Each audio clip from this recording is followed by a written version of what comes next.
আজকে আমরা reverse forward করব। রিভার্স ফরওয়ার্ড হচ্ছে কি, আপনার যখন আমি স্টার্ট সুইচ দেব, একটা অফ সুইচ থাকবে, দুইটা অন সুইচ থাকবে।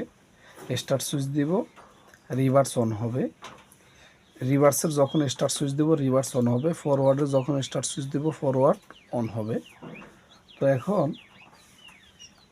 রিভার্স অবস্থায় ফরওয়ার্ড অফ থাকবে, ফরওয়ার্ড অবস্থায় রিভার্স অফ থাকবে, জাস্ট এরকম লজিকটা। তো এটা হচ্ছে অফ সুইচ, এটা থাকবে একটা অন সুইচ, এটা থাকবে একটা অন সুইচ। এটা হচ্ছে রিভার্স, এটা হচ্ছে ফরওয়ার্ড। যখন স্টার্ট সুইচ দিব, রিভার্স চালু হবে। এই স্টার্ট সুইচ দিলে ফরওয়ার্ড চালু হবে। এখন রিভার্স অবস্থা ফরওয়ার্ড অফ থাকবে, ফরওয়ার্ড অবস্থা রিভার্স অফ থাকবে। তাহলে এই লজিকটা করব, জাস্ট দুইটা ল্যাসিং সার্কিট।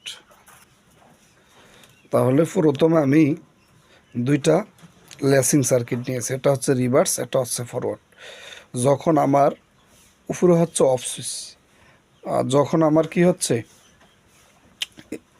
রিভার্সের অন সুইচ দিব, রিভার্স চালু হবে। ফরওয়ার্ডের অন সুইচ দিলে ফরওয়ার্ড চালু হবে।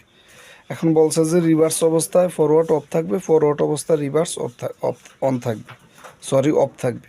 তাহলে রিভার্স অবস্থায় ফরওয়ার্ড অফ, ফরওয়ার্ড অবস্থা রিভার্স অফ, জাস্ট লজিকটা, ছোট একটা লজিক।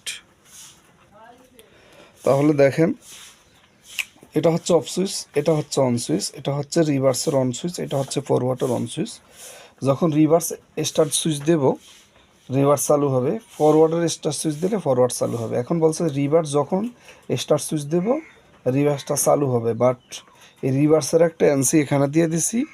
রিভার্স যখন চালু হবে, রিভার্সের এইটা কি হবে, এই ফটটা খুলে যাবে। যেহেতু এটা চালু, এই ফটটা খুলে দিলে এই অবস্থা ফরওয়ার্ডে যতই সুইচ দিব, রিভার্স অফ না করতে ফরওয়ার্ড অন হবে না। নেক্সট টাইম হচ্ছে আবার দেখেন, ফরওয়ার্ড যখন অন করব, আগে প্রথমে ফরওয়ার্ড অন করলে ফরওয়ার্ডের একটা এনসি দিয়ে দিচ্ছি। ফরওয়ার্ডটা কী হবে, এই ফরওয়ার্ড এই ফটটা খুলে যাবে। যেহেতু এনসিটা এন হবে, ফটটা খুলে গেলে এই দিক দিয়ে যত সুইচ দিবে, এটা অন অবস্থায় এটা অন হবে না, জাস্ট রিভার্স ফরওয়ার্ড এরকমটা।